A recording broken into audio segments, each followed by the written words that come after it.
Hey everybody, welcome to week 5 and activity 5.1. I don't know if you guys have ever seen Dude Perfect before, but I love the trick shots those guys do.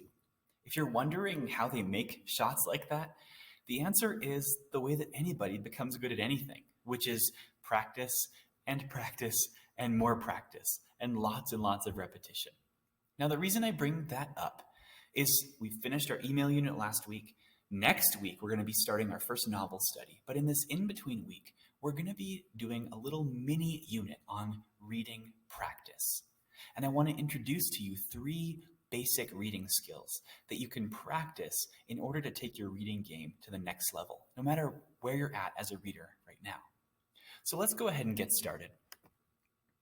We'll just make this a bit smaller and move it up. And here is my ambition for this week. I want you to be able to thrive as a reader. I want you to be able to go into any situation, whether it's in your life or maybe even in high school. Your teacher gives you a textbook and says, there will be a quiz on chapter 1 tomorrow. And I want you to go into that with confidence, knowing that you can read something and comprehend and understand it and be successful.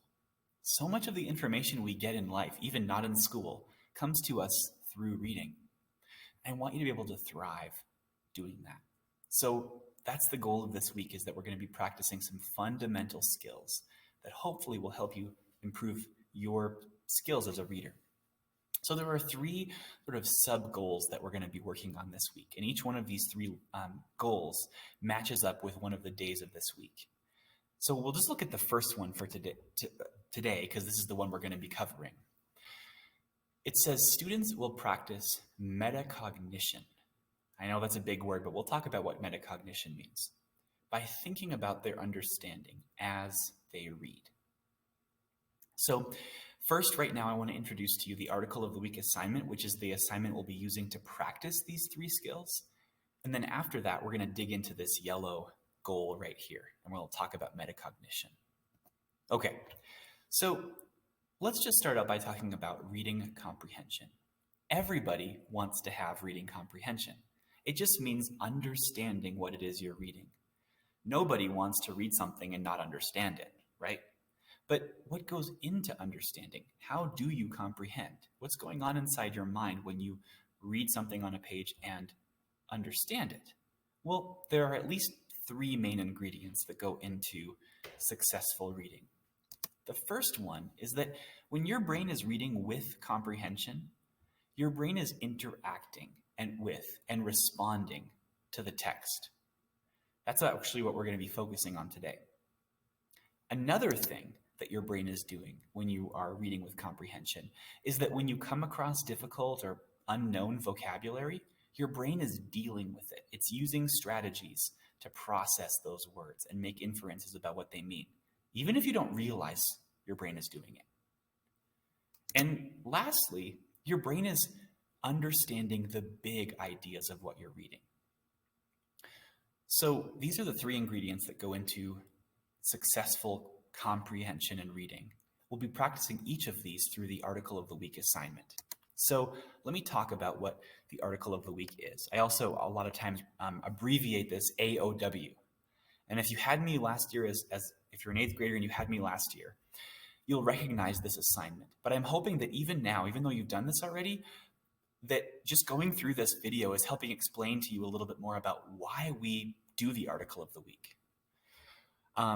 So with an article of the week, what I'll be doing is I'll give you an article, and it won't be every single week, but it will be a very common thing that we do periodically, is I'll give you an article, and then I'm going to ask you to read through that article 3 times. Now stay with me. Some of you guys, that sounds painful to have to read through something 3 different times, but it's practicing. It's that repetition. Think about Dude Perfect and how they learned how to do those trick shots.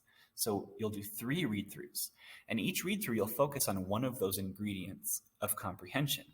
So the first time you read through, you're going to focus on what's going on inside your mind as you're reading. What are your reactions? The second time you read through the article, you'll focus on vocabulary. Look for some vocabulary that you either don't know or maybe is really interesting, and then you'll focus on maybe some strategies you can use to break that down. And the third time you read through it, you'll focus on what are the big ideas of this article. Okay, so really quick, before we move on, I have a challenge for you. I know sometimes last year, students who read the article, who would do the article of the week assignment, felt like, Mr. Nielsen, I feel like I'm a good reader already. I feel like I do these things already. I don't think I need to do an article of the week. I already understand it. And in real life, when I'm reading something, I don't stop and read it through 3 times and do each of these things each of the times. But here's what I want you to think about the article of the week. Think about it like you would a drill at a sports practice, like what this kid is doing at a football practice. Now, this kid might have thought to his coach, Coach, I've been to football games before. I've never ever seen a football game where they put red pads on the field and made the football players have to run around on the pads. So why are we doing this? I'll never actually have to do this in a real football game, right? But what will the coach say? Why is he having his players do this drill? He's trying to build agility and speed and toughness, right? All of those things. So even though these players will never have to do this in a football game, will this drill benefit them? Absolutely. They're going to become more agile and faster and tougher by doing this drill. Same thing with article of the week. When you really read an article in real life, you're not going to read through it 3 times, probably. You're probably not going to stop and do the CPR strategy on every single word you come to or do the win strategy. These are just things, sort of like the red pads on the ground, that are going to make your brain think in certain ways so that hopefully it becomes automatic and that when you're reading in real life, your brain just starts doing these processes. And your brain already might be doing them sometimes when you're reading, but it's making yourself even faster, even more agile. But it's in your brain instead of in your body, like football practice, okay? So think about the article of the week sort of like a drill, but for your brain instead of for your body. All right, this week's article of the week, I'm really excited. It's actually a few pages out of a book that I recently read called The Big Thirst. And the reason I chose it is that I know that you guys are studying water in science right now. And it's such a fascinating substance. I mean, you could study water, just water, your whole life and still not know everything there is to know about it. It's an amazing, amazing substance. And this book was really, really well written, I thought, and just super interesting. So I pulled this article out of this book. Now, I'm going to be honest with you right now. This book isn't aimed at middle schoolers. It's written at an adult level, okay? And I don't want you to panic and think, oh man, there's no way I'll be able to understand this. I think you can, and I'll walk you through that this week as we go. But I really think that practicing these reading skills with this article is going to help you understand it, even though it might be at a higher reading level than where you're currently at right now. Also, it's just really interesting. So we're done talking about what the article of the week is and why we do the article of the week. And I hope that was helpful for you. Now we're going to just go back and talk about that first ingredient, the top of the triangle of those 3 essential reading skills, which is interacting with and responding to the text. Now, way back at the beginning when I said the goal for today, which is that you are using metacognition to think about your understanding, that's this. So let's talk about that word, metacognition. What does metacognition mean? Well, this word is sort of cool because it actually splits really nicely apart into 3 separate word stems. You have the prefix meta, and that actually means above or beyond. And then you have the middle word, the root of this word, which is cogn. And we actually have other words that we get from this, like recognize, comes from that same root word. And cogn means to know. And then we have the suffix or the ending of this word, ishin, which is super common. I'm sure you can think of lots of words probably that end with that same T-I-O-N ending. And that means act or state. In this case, it means act. So metacognition, if you put that all together, is the act of knowing beyond or above. So what does that mean really, though, in real life? Well, metacognition means thinking about your thinking. It's sort of like, imagine you have another brain that's hovering above your brain and is thinking about what your other brain is thinking. Or you're sort of just like floating there, able to see inside your head. And you're like, oh, I'm thinking this right now. That's what metacognition is thinking about your thinking. So what does this have to do with reading? Well, just take a look at this for a second. Your mind, when you're reading, if your brain is comprehending what you're reading, you should be having thoughts about what you read. Your mind should be reacting. So when you're reading and you come to something that's surprising, you should be surprised. And when you're reading and you come across something you don't understand, you should be perplexed, right?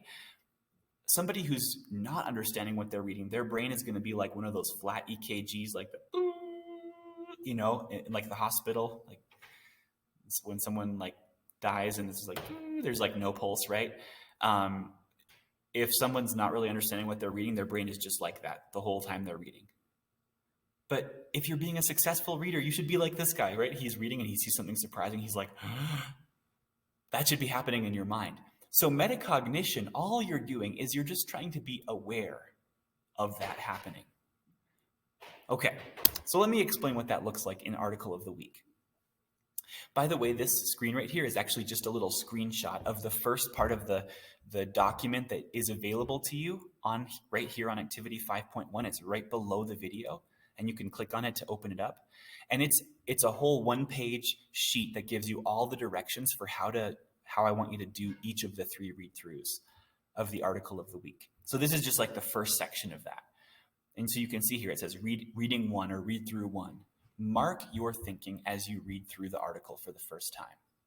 In other words, I'm asking you to practice metacognition, to think about what's going on in my head as you're reading, okay?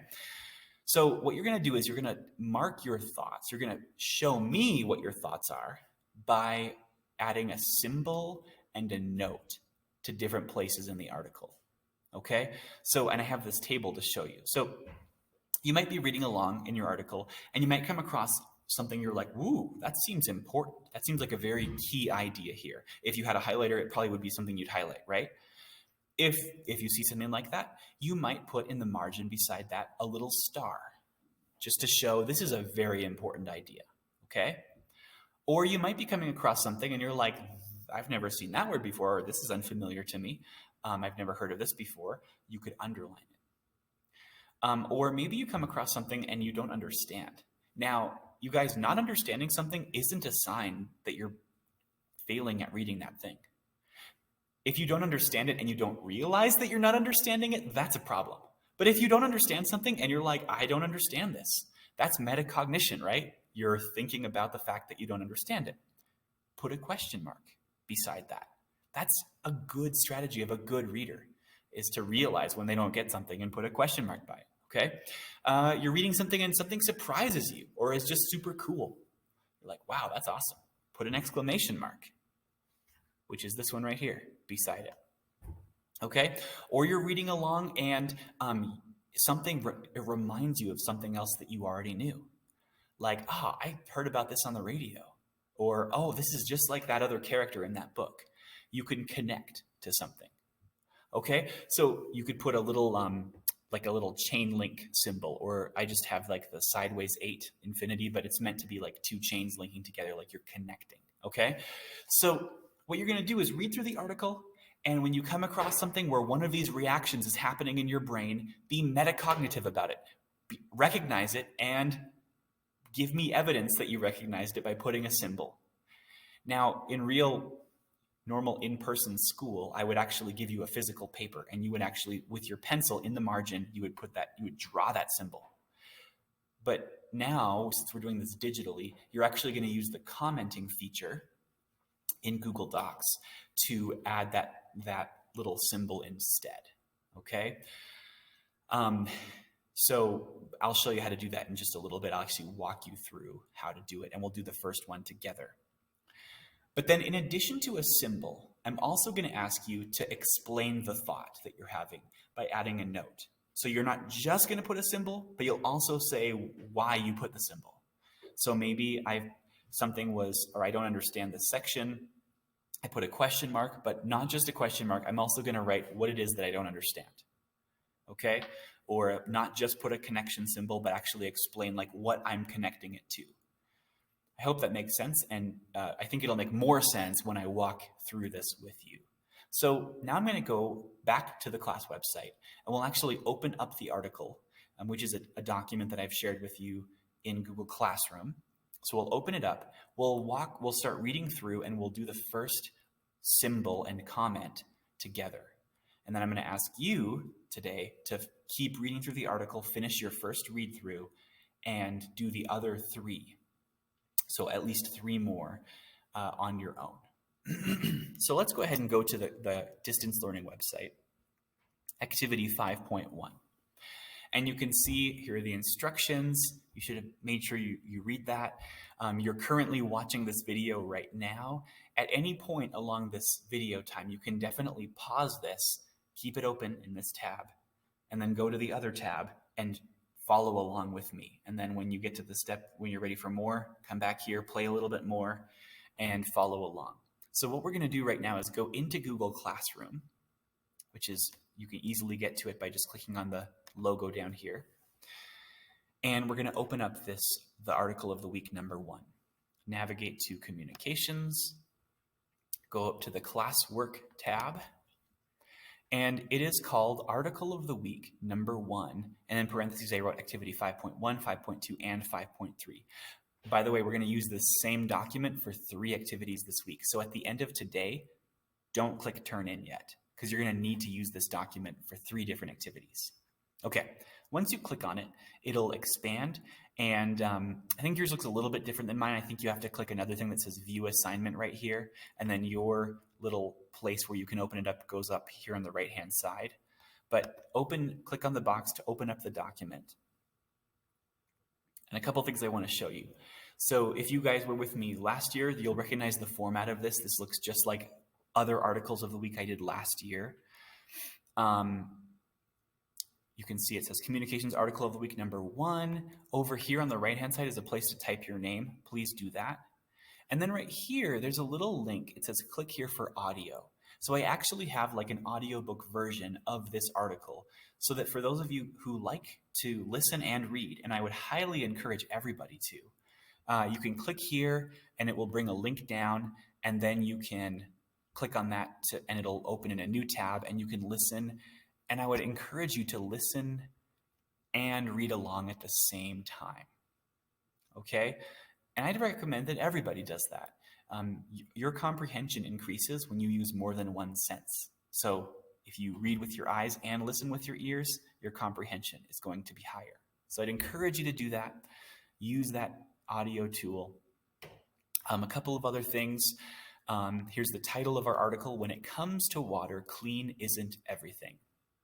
This is by Charles Fishman. I already told you it's from the book, The Big Thirst. You can see the Lexile level right here, 1240L, which is pretty high. This is more like a high school reading level of an article. And this book was published in 2012. So it's a little bit old, but it's not terribly old. It's fairly recent. Over here, you can see the way that I grade the article of the week. I grade each of your 3 read-throughs. R1 stands for read-through number 1. R2 is read-through number 2. R3 is read-through number 3. And then I also give 5 points for your quality of your ideas. Are they deep and high quality? And also for your neatness, like how easy is it for me to read them? So you can see each one of these is worth 5, and then it totals up to 25.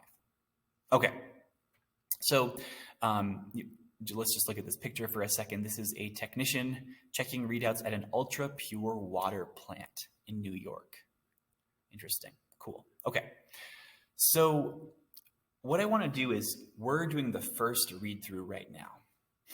I want to read through the first few paragraphs here and model for you how you might do one of those symbols and a note that goes with it. So let me just back up and go back to the distance learning website for a second. And I'm just going to open up this other document that I was talking about. This document is the directions for how to do each of the read-throughs. So you can see we already looked at this.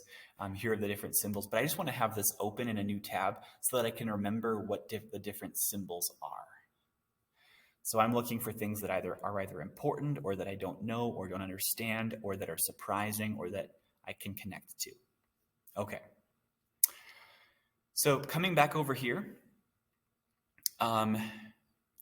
let's just start reading, and I'll show you when we come to a spot where I have one of those reactions. I'll show you how I'm going to put that comment or note into the article. So, water has a secret life that goes beyond its birth in deep space, one molecule at a time.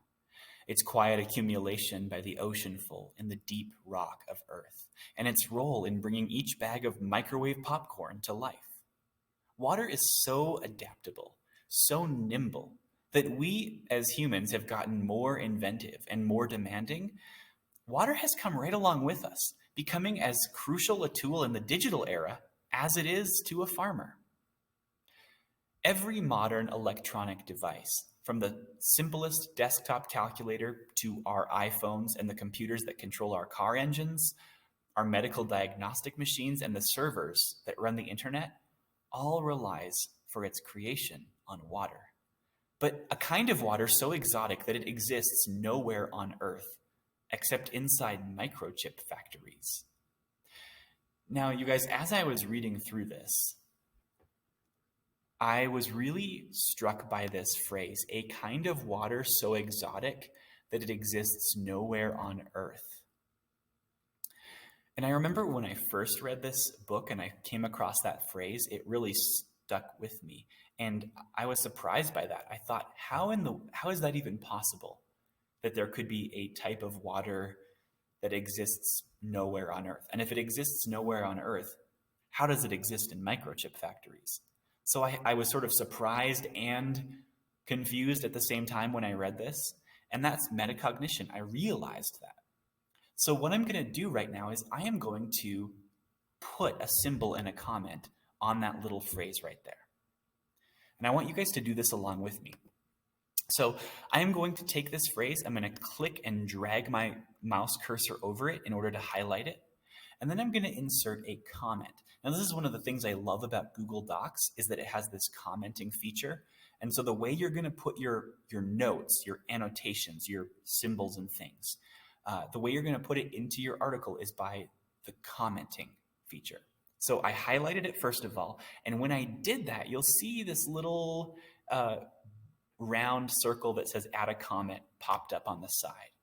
And you can click that, or you can also go up here to insert and then go down to comment as well, either one. I'm showing you both in case this circle doesn't show up for you for some reason. It'll take you to the same place either way. I'll just click the little circle though. Okay? And when you do that, you'll see a little box pop up with your name, your profile, and then a place for a comment. And this is where I'm going to put my symbol first and then my comment, my explanation of my symbol. I'm actually going to use two symbols for this one. This, by the way, still only counts as one, but it's a combination of surprise and confusion. So I'm going to put in an exclamation mark and a question mark at the same time. All right, so surprise and a little bit confusion. You guys can see I'm typing those in here, okay? And now I'm going to explain why I'm putting that. I'm not just going to leave it with just a symbol, okay? I'm going to go over here and I'm going to add a little note. Something like this interests me because, or this surprises me because, okay? So let me write what I'm thinking. I wonder what this means. How can it be possible for a type of water to not exist anywhere on Earth? If this is true, how can it exist in microchip factories? Okay, so hopefully you guys can see what I did there. I put my symbols first, and then I added in the I wonder, the comment for it. And then I'm going to hit this blue button. Make sure you do this, otherwise the comment won't show up it won't save for you, and it also won't be visible to me. So hit comment, and then you'll see it pops up right over there. Now leave that comment there. Please don't click this check mark because it'll hide it from the margin. Just keep it open there. All right. Now, I hope that your curiosity is raised a little bit by reading this introduction. That's as far as we're going to go together. Here's your job now. For the rest of today, I want you to go through the rest of this article, reading through it. I'd encourage you, go back up, open up the audio, and use that to help you as you read. And go through the rest of this article, and you're going to do 3 more of these. We just did 1 together. You're going to do 2, 3, and 4. At least 4 comments, including the one we did. You can do more than that, and I would encourage you to if you have more, but at least 3 more with 4 total, okay? And you can go back here and you can see I put that on the instructions. If you want to get 5 out of 5 for read through number 1, you have to put at least 4. All right. Thank you guys for sticking with me. I know today was a little bit of a longer video than usual, but I hope it not only showed you how to do this first read through, but helps you understand a little bit of the why for why we're doing this as well. Also, enjoy learning about ultra pure water. I hope it blows your mind as much as it did mine. All right, guys. Thanks.